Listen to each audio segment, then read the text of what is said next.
Vamos sobre nossos pés e vamos orar ao Senhor para que Deus continue falando conosco, amém? Através da sua palavra. Oremos pelo seu servo, para que Deus use ele como tem usado, amém?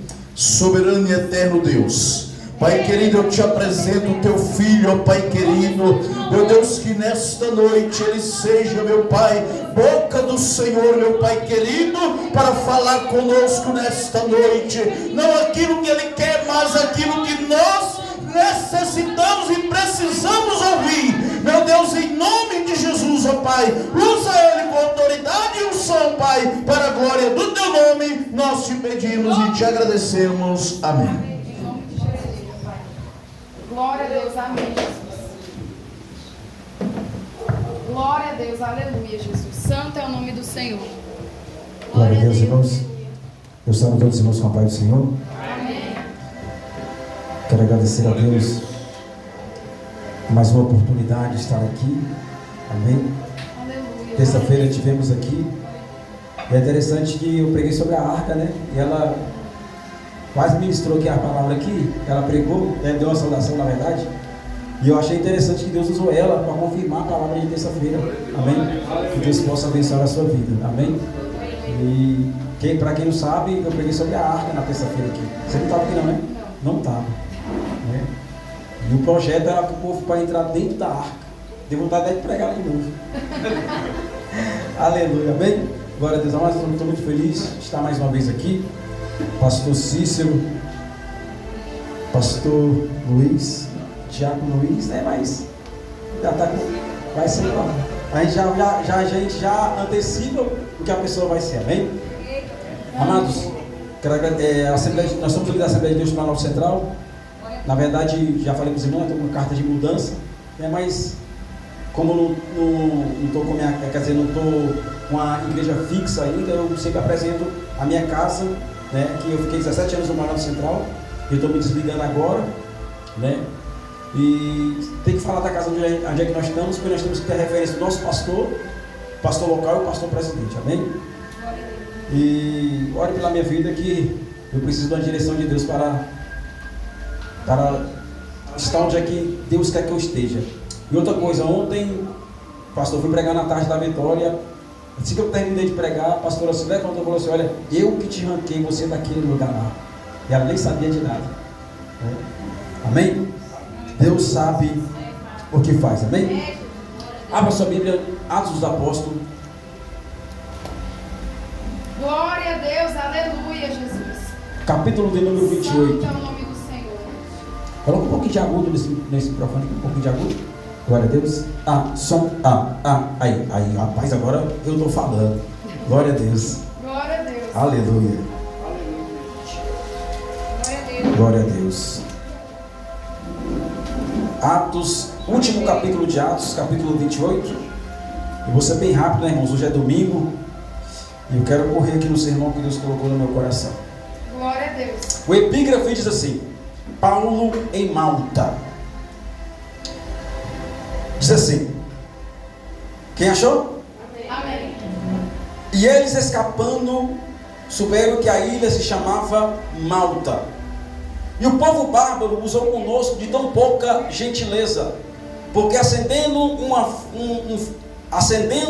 um fogo, recebeu nós todos por causa do frio. Repita comigo: frio. Frio.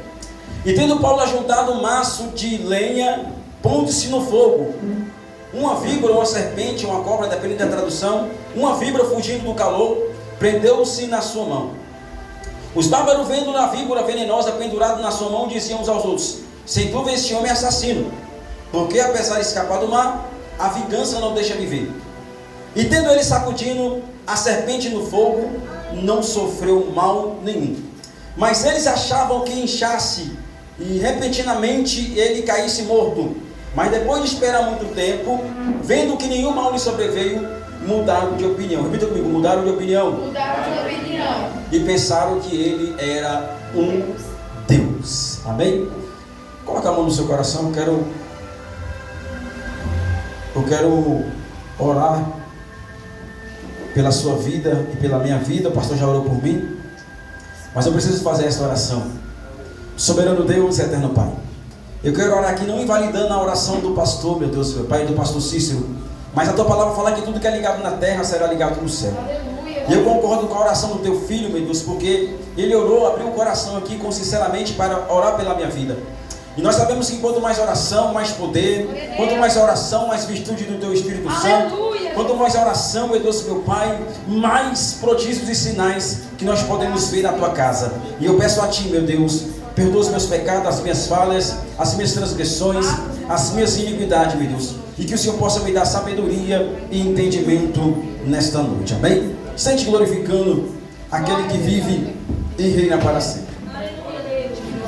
Amados, olha para cá, não deixe nada tirar a tua atenção agora. Nós sabemos que o livro de Atos é o livro que foi escrito por Dr. Lucas. E Dr. Lucas, quando ele vai escrever, ele era um historiador. E é engraçado que Lucas, ele escreveu 2 livros. O primeiro livro é o livro que fala do seu nome, o Evangelho de Lucas, né? Evangelho segundo escreveu Lucas. E o segundo livro é o livro de Atos dos Apóstolos, porque a gente poderia até chamar esse livro de Atos do Espírito Santo, porque é onde que a igreja ela começa a se desenvolver, a ter os seus prodígios e sinais por intermédios dos discípulos. E alguns discípulos aqui em Atos dos Apóstolos, eles vão se destacar, e vão destacar Pedro, Paulo, Filipe, né? Alguns homens de Deus que vão fazer algo extraordinário pelo poder do Espírito Santo, que foi emanado no capítulo 2 de Atos dos Apóstolos, a descida do Espírito Santo. Porque não tem como fazer a obra sem o Espírito Santo. Não tem como fazer a obra se você não deixar o Espírito Santo deixar de te usar. Então, no capítulo 2, Deus inaugura a igreja com o Espírito Santo. Mas nós sabemos que os discípulos de Jesus, eles não tinham, na verdade eles tinham, só que os discípulos estavam com medo, estavam tenebrosos. Só que Deus precisava de uma pessoa ousada. E quem ele vai usar? No capítulo 9, Jesus aparece para Paulo e Paulo se converte. Paulo se converte, agora nós sabemos que Paulo ele tem uma visão, e nessa visão ele vê Jesus. Ele fica cego por 3 dias, vai para a casa de Judas, na rua a chamada à direita. Só que quando Paulo ele está na casa de Judas, a Bíblia vai dizer que ele ora 3 dias e 3 noites. E ele fica 3 dias de noite, uma noite, um dia, passa 3 dias, ele não come, ele não bebe. Só que aí Deus fala: olha, Ananias, vai na casa de Judas, porque Saulo ele está orando. Mas eu quero que você vá lá e coloque as mãos sobre ele, porque eu quero que ele volte a enxergar. Ananias até indaga, fala assim: mas Senhor, de tantos males que eu tenho visto este homem fazer, esse homem que tem o poder de matar todos aqueles que invocam o teu santo nome. Só que Ananias, ele retruca a palavra de Deus, fala assim: Senhor, eu sei que este homem é assassino, e você vai usar um assassino? Só que aí Deus fala com Ananias, Jesus fala com Ananias: Ananias, vai para mim, porque ele é vaso. Bora? Ele é vaso escolhido. Mas espera aí, olha só. Ananias reprova o ministério de Saulo. Significa que o homem reprova, mas Jesus aprova. Sabe por quê? Muitas das vezes nós somos reprovados pelo homem, mas aprovados por Deus. Eu prefiro ser reprovado pelos homens, mas aprovado por Deus. Porque o homem te reprova pela tua fisionomia, do que você fez no passado. O homem te reprova pelo teu tamanho, pela sua cor, pela sua fisionomia. Só que Deus não. Deus não olha para a tua fisionomia. Deus não olha para a sua cor. Deus olha para o coração. Se Deus tivesse olhado para a fisionomia de Davi, ele não tinha usado Davi. Então vai um recado para os demônios nesta noite. Deus não está preocupado com a tua fisionomia. Ele quer um coração para usar nesta noite. Aleluia. Talvez o homem está te reprovando, mas nesta noite eu vejo a aprovação de Deus na tua vida. Só para esquentar aqui a turbina para sair dentro do céu. Glória a Deus, aleluia. No capítulo 9 ele é chamado, pastor Cícero, ele é chamado no capítulo 9. E agora começa o ministério de Paulo a desenvolver. O ministério dele começa a se desenvolver. No capítulo No capítulo 9, antes do capítulo 9, quem aparece é Pedro. Só que agora quem vai aparecer é quem? Paulo. E Paulo começa a se desenvolver o ministério dele. É engraçado que quando Paulo ele começa a desenvolver o ministério dele, todo mundo fala, rapaz, Paulo está pregando muito. Só que o povo começa agora a ter inveja de Paulo e começa a querer paralisar o ministério dele. E você vê, irmãos, toda vez que você pega a mão no arado, o diabo vai se levantar para tentar te parar, vai tentar te ofuscar. Ele vai arrumar algumas coisas para tentar te ofuscar. Paulo é convidado numa casa agora para pregar, e numa casa, na verdade não é uma casa, é um cenáculo. E esse cenáculo ele tinha 3 andares. Quantos andares? 3 andares. Era 3 andares no cenáculo, e era o dia de partir o pão. E nós sabíamos que o dia de partir o pão é o culto de Santa Ceia. A gente chega no capítulo de número 28, que nós lemos, estou fazendo só uma recapitulação da caminhada de Paulo. E eu tenho que ser rápido aqui. Olha só. Paulo é convidado nesse cenáculo tinha 3 andares. Paulo ele é recebido com os irmãos, só que você sabe que o culto de Santa Ceia é um dos cultos mais importantes que nós temos. É um culto que vai reunir toda a congregação, porque crente de verdade não falta culto de Santa Ceia, porque o culto de Santa Ceia é aquele que você examina, você faz uma autoavaliação na sua vida, se você pode participar ou não. Então todo mundo está ali, os crentes de verdade estão ali no culto de Santa Ceia, para ceiar. É o dia de partir o pão. Mas você sabe que o dia de partir o pão, antes de partir o pão, sempre tem uma palavra. E Paulo vai pregar. Só que olha só, Paulo ele começa a pregar, pastor Cícero começa a pregar. Só que dá 8 horas, Paulo ainda estava pregando. Dá 9 horas, Paulo ainda estava pregando. Mas que culto é esse? Que não acaba. Eu fico imaginando os que gostam de internet, e eu vou falando para os dias atuais hoje, né? Os que não gostam de internet já ficam pensando logo, tomara que o culto acabe logo para mexer na Netflix. Tomara que o culto acabe logo, que eu quero estar no WhatsApp, no Instagram. É assim. Só que olha só, o culto está desenvolvendo e Paulo começa a pregar. Só que o culto vai até meia-noite, olha só. E Paulo ainda está continuando pregando. Ele prolongou o sermão propositalmente. Mas é interessante, a Bíblia vai dizer que o Paulo ia viajar no outro dia. Significa que o mais interessado de o culto acabar é ele. Porque quem vai viajar no outro dia quer que o culto acabe rápido, para dormir cedo e viajar. Só que Paulo estende o sermão até meia-noite. Que hora que era? Meia-noite. E você sabe que o meia-noite, irmãos, é a hora que o som está mais gostoso, né? Sabe, o pessoal fica olhando, rapaz, esse culto não acaba logo. Irmãos, quando o culto estiver demorando, fica com antenas ligadas. Porque Deus quer fazer milagre extraordinário. Porque, irmãos, olha só, que interessante isso aqui. Porque olha só, tem pessoas que ficam entediadas quando o culto demora. Eu fico imaginando por que ela fica entediada. Porque, irmãos, se a gente sair daqui 9h30, ninguém vai dormir 9h30 quando chega em casa. Não vai. Mas só que olha só, a Bíblia vai dizer que o culto tem ordem e decência. Quem escreveu foi Paulo. Mas espera aí, como é que um homem que escreve que o culto tem ordem e decência, por que ele prolongou o sermão? Sabe por quê, irmãos? Olha só, quem manda no culto não é o pastor. Aleluia. Quem manda no culto não é o pregador. Porque se Deus mandar eu parar de pregar agora, eu prego agora. Para de pregar agora. Mas quando o Espírito Santo, pastor, entra dentro da igreja, aleluia, e o Espírito Santo está operando, aleluia, nós entramos na dimensão do céu. E tem uma coisa, na dimensão do céu não tem cansaço, não tem sono. Por quê? No céu, aleluia, é só alegria. Então Paulo entrou na dimensão celestial, porque não tem medo, não tem cansaço, não tem fadiga. Louvado seja o Deus de Israel. E eu quero dizer para você aqui, louvado seja o Deus de Israel. Eu quero que você entre na dimensão celestial e que essa canseira vai embora, que essa dor vai embora. Louvado seja o Deus de Israel. Aleluia, Jesus. Oh, aleluia. Glória a Deus. Irmãos, olha para cá. Porque olha só, por que eu estou falando isso aqui? Você sabia que uma hora de pregação, segundo as pessoas que estudam, fala que uma hora de pregação é equivalente de 8 horas de serviço braçal. Irmão, você não sabe como é que é você pregar todo dia.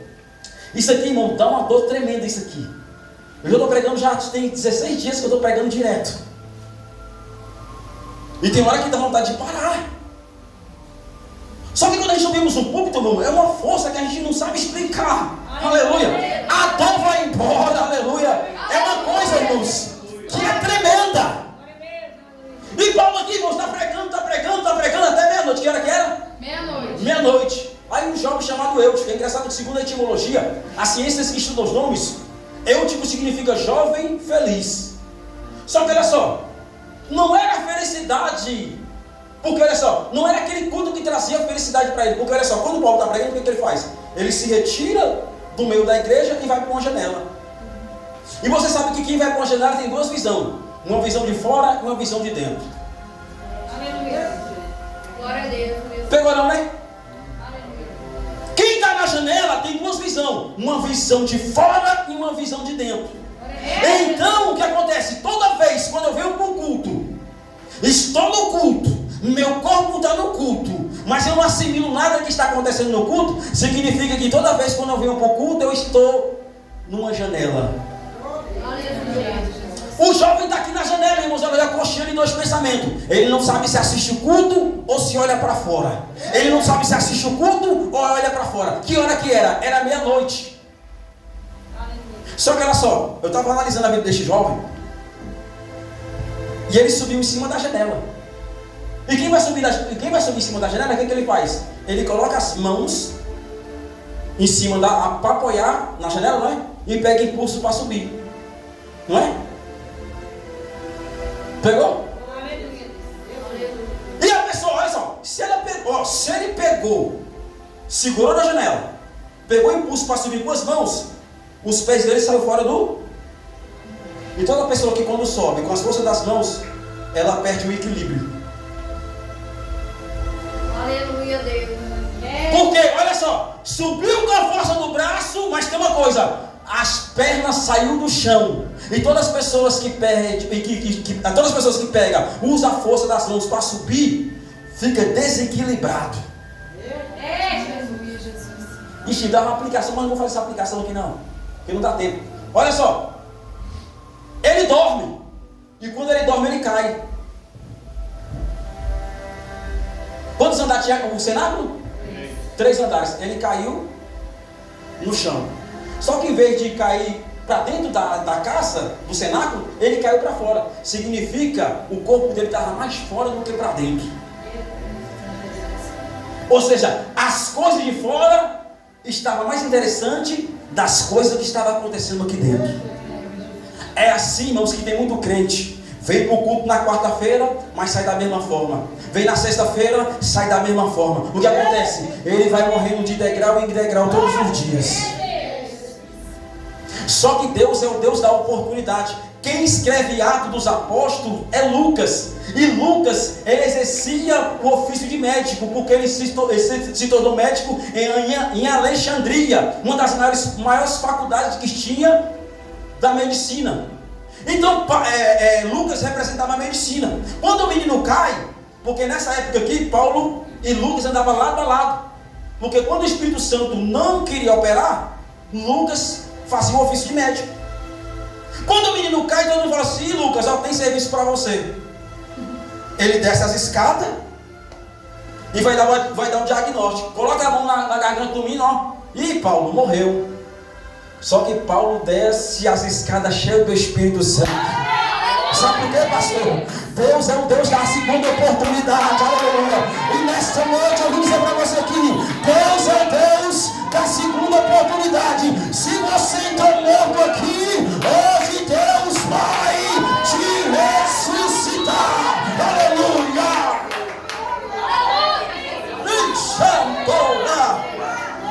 Aleluia. Tá mortinho, tá? Aleluia. Talvez você entre morto aqui hoje, mas hoje vai ter ressurreição. Quem crê nesta noite? Quem crê agora? Quem crê agora? Adora. Eu vou te dar 1 minuto para adorar nesta noite, porque hoje tem ressurreição hoje. Aleluia. Morte no chão. Aí Lucas olha para Paulo está morto. Aí Paulo abraça o menino e fala assim: olha, morreu para a ensina, mas para o Espírito Santo, ele está vivo. Paulo abraça o menino e na hora o menino ressuscita. Irmãos, olha só, ele só abraçou. Ele não orou. Aí eu aprendi uma coisa, pastor Cícero. Tem abraço que é melhor do que oração, aleluia. Tem abraço que é melhor do que oração. Então nesta noite eu vou dizer para você aqui, essas cadeiras que estão vazias aqui, só foram pessoas que você não abraçou. Faltou o culto hoje, amanhã vai na casa do meu filho. Por que você não foi para o culto? Por que você está mortinho? Deixa eu te dar um abraço aqui, meu filho, aleluia, vem aqui. Vou te dar um abraço e vou passar a vida para você.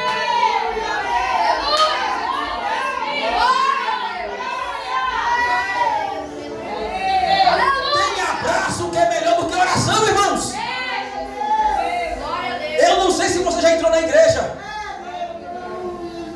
triste, cabisbaixo. Aí uma pessoa vai lá e tá te dando um abraço, você começa a chorar, aleluia. Irmãos, é bom demais, aleluia.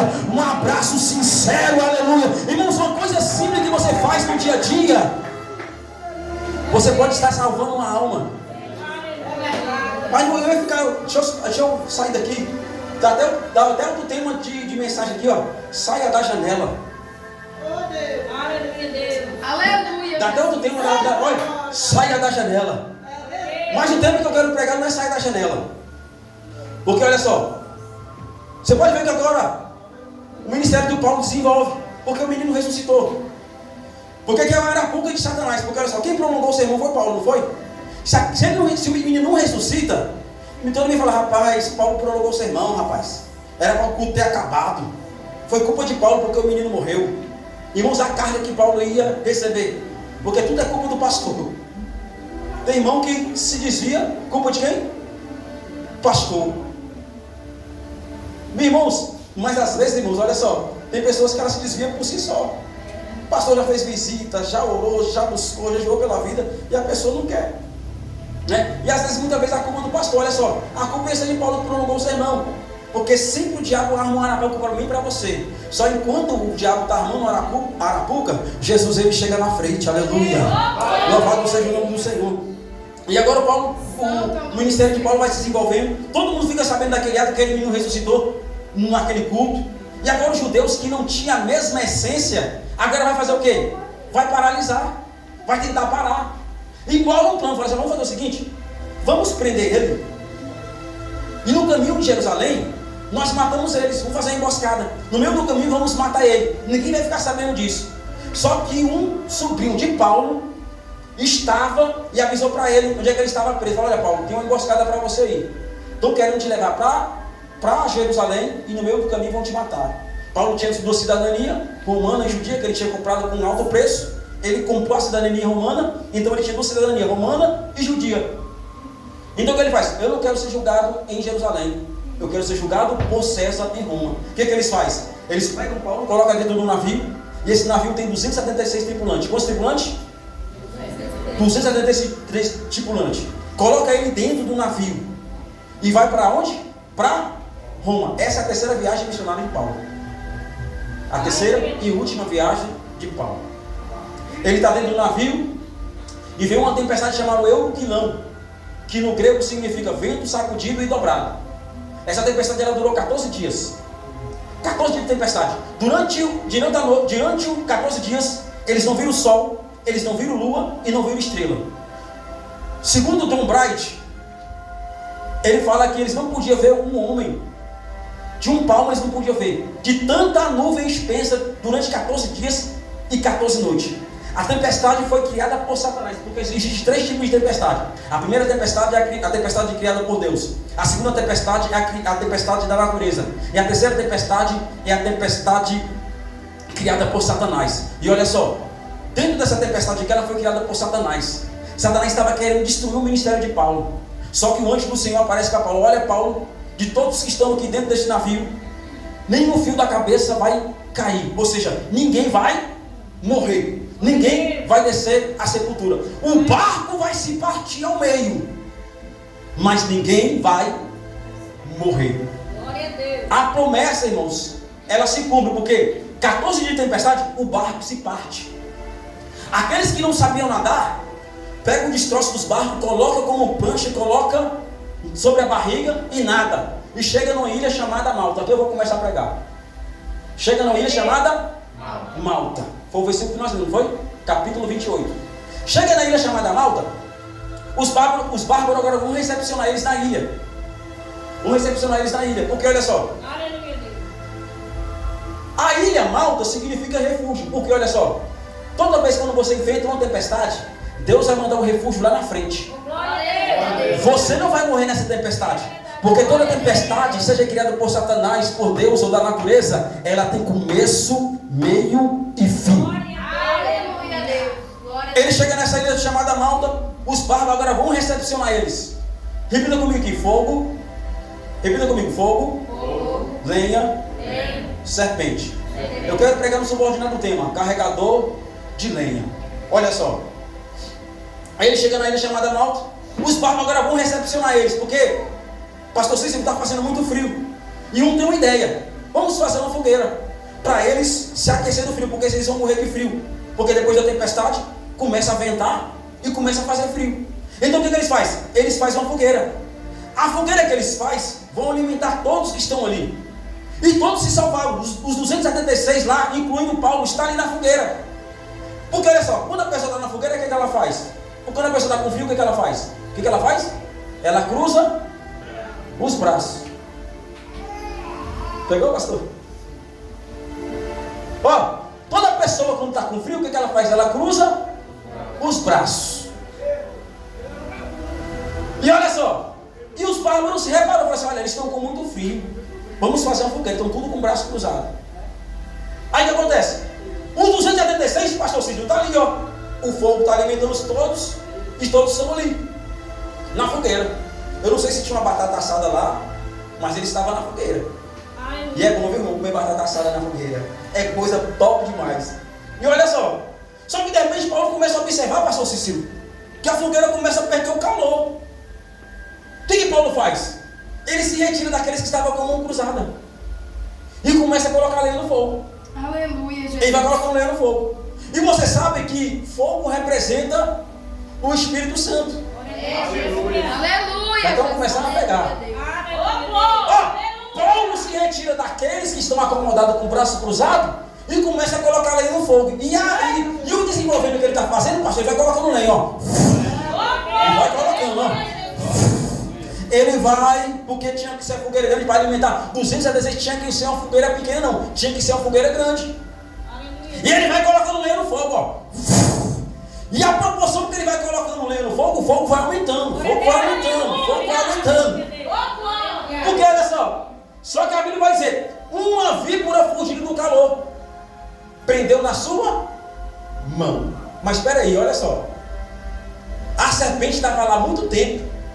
Ela só apareceu quando o fogo aumentou. Glória a Deus.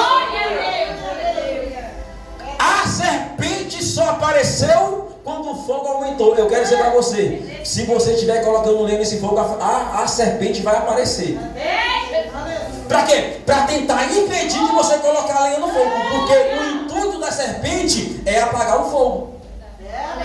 E você sabe que, segundo a química, para ter fogo, nós precisamos de 4 componentes. Segundo a química, só que eu estou falando do fogo do Espírito Santo.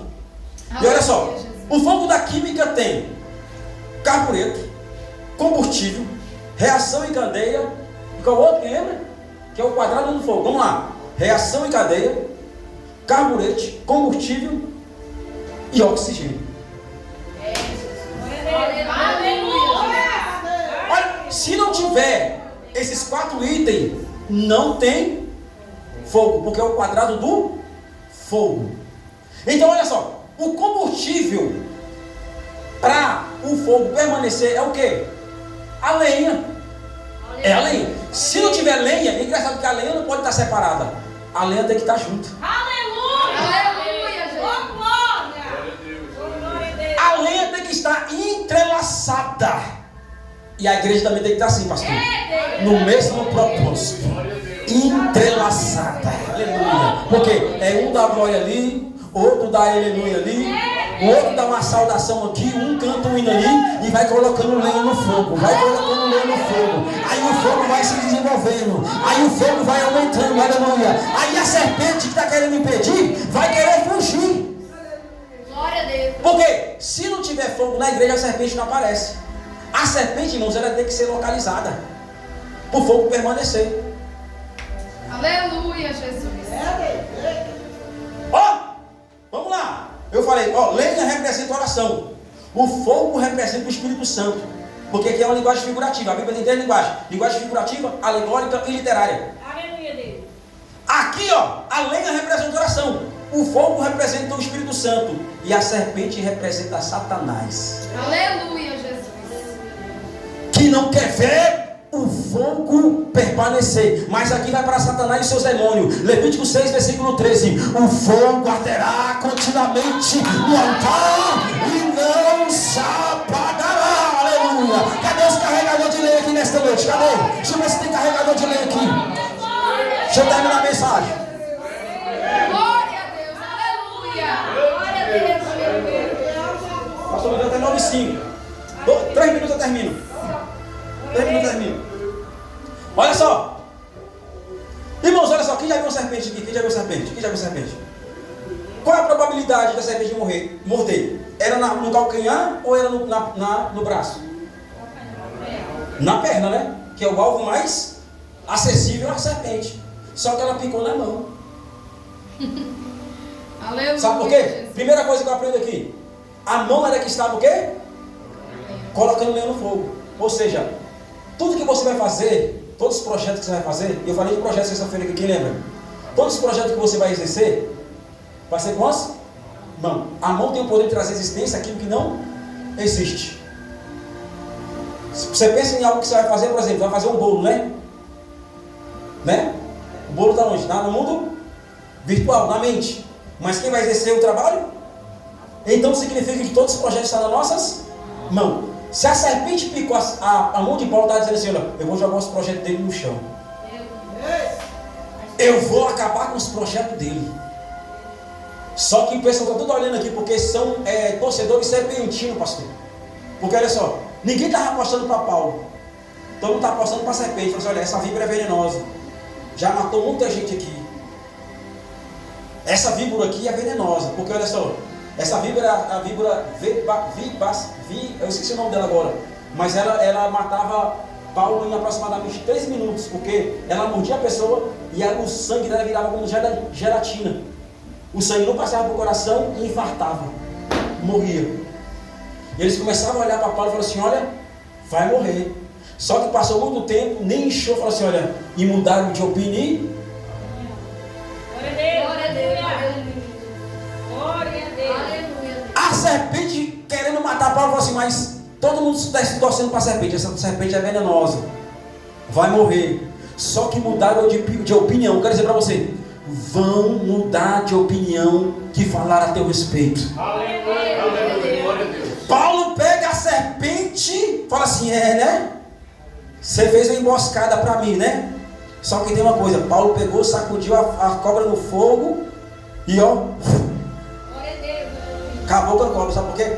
Satanás, irmãos, ele vai arder no fogo eternamente.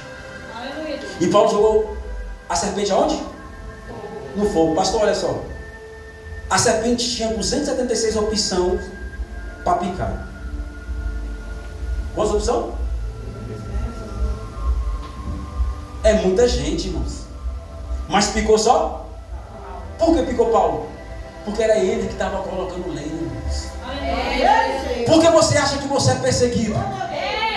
Por que você acha que chega lá no seu serviço, na sua escola, na faculdade, as pessoas não vão com a tua cara? Por quê? Porque você é um carregador de lenha. Você está colocando lenha no fogo, aleluia. O intuito da serpente é o quê? Parar o brilho que tem em você.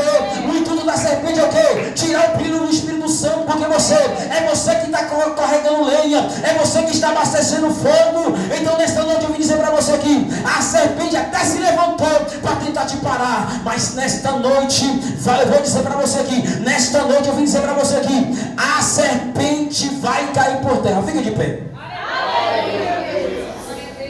Glória a Deus. Aleluia, Jesus. tema da mensagem? Glória a Deus. Qual o tema da mensagem?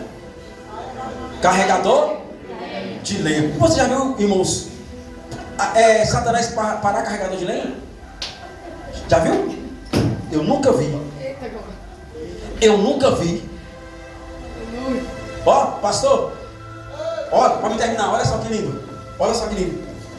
Jesus pregou, curou, fez prodígios e sinais. Aí colocaram um madeiro nas costas dele, uma lenha, ó. Colocaram a lenha nas costas dele, né? Já viu, irmãos, parar o carregador de lenha? Ele foi, ó, até o Gólgota. É engraçado porque, olha só, a cruz, irmãos, que Jesus carregou, é duas partes, estripe e patíbulo. E olha só, o estripe ficava no Gólgota. O que Jesus levou foi o patíbulo. O patíbulo, a parte transversal da cruz, que se chama patíbulo. Colocaram nas costas dele aproximadamente 79 quilos. Andando aproximadamente da Via Dolorosa, chamada Via Dolorosa de Jerusalém. Até hoje, se você olhar no documentário, vai ter a Via Dolorosa ali, onde é que Jesus passou. Ele com a patíbulo nas costas e os soldados romanos chicoteando ele, e ele foi, ó. Aleluia, Deus. Aí eles colocaram Jesus no estripe e no patíbulo. Quando chegou a hora de Jesus falar tetelestai, que está consumado, que é uma palavra grega, está consumado, a terra tremeu, os mortos começaram a ressurgir. Aleluia. Aí todo mundo fala assim: matamos o carregador de lenha, exterminamos o carregador de lenha. Mas tem uma coisa, irmãos: ao terceiro dia, ó quem aparece, aleluia, ó quem aparece, matou nada Satanás, ele ressuscitou, aleluia, e mandou a promessa em Atos Apóstolos, capítulo 2, a cumprir-se o dia de Pentecoste, estavam todos reunidos no mesmo lugar, e de repente veio um sol veemente, impetuoso, encheu toda a casa, e foram vistas línguas repartidas como de fogo. Sabe por quê? Nada para o carregador de lenha. Cadê os carregadores de lenha aqui nesta noite? Cadê? Eita, Deus Todo-Poderoso. Aleluia, Jesus. Fala assim: hoje eu tenho que carregar lenha, porque o fogo arderá continuamente no altar e não se apagará. Amém? Amados, fica com essa mensagem. Amém? Meu tempo já estourou. Amém? Aleluia, Deus. Glória a Santo é o Deus. nome do Senhor. Recebe essa palavra em nome de Jesus. Glória a Deus. Aleluia, Jesus. Santo é o nome Como é do Senhor. bom uma palavra dessa, né? Eu fico um pouco triste, sabe por quê? Eu podia ter passado pelo menos uma hora e meia para ele, para a gente poder sair daqui mais ainda. E eu saio daqui com muitas respostas, irmãos, dos passados. É como o evangelista Wesley falou. Eu era um daqueles crentes que entrava na igreja e ia embora, não sabia nem o que tinha acontecido no culto. Eu não estava lá, eu ia e saía e ia embora. Só que uma palavra que ele falou aqui me recordou. Você sabe o que me salvou? Jesus e o abraço dessa mulher aqui, ó. Nunca desistiu de mim. No momento que eu mais precisei, ela não me apedrejou, ela me abraçou. Aí eu te faço uma pergunta: será se você está abraçando ou apedrejando? Às vezes você faz aquela pergunta assim: por que eu oro, e fulano não se conserta, fulano não melhora, fulano não... Às vezes você está orando e quando você levanta o joelho, você taca a pedra. Levanta o joelho e abraça. Abraça. Eu agradeço a minha oportunidade, a direção nossa do culto, o pastor confiou em nós e passar a direção para ele. Glória a Deus. Graças a Deus, que Deus abençoe o Diácono Luiz, a nossa irmã Ângela e o pastor, né, o evangelista que pregou nessa noite, pregou na quarta-feira, foi uma bênção de Deus, né? Nós só recebemos aqui e fomos realmente cheios da graça de Deus, né? Através da mensagem. Meus amados, quarta-feira nós teremos aqui o culto de libertação. Já é com tema ou por enquanto está sem tema? Não tem tema. Então é tema livre, né? Então estaremos aqui na quarta-feira e vamos estar juntos adorando ao Senhor. Amém. Glória a Deus. Meus irmãos, vamos orar pelos dizimistas também, né? Pelos dizimistas e ofertantes dessa noite. Cadê ele? Glória a Deus. Vamos apresentar os irmãos aqui.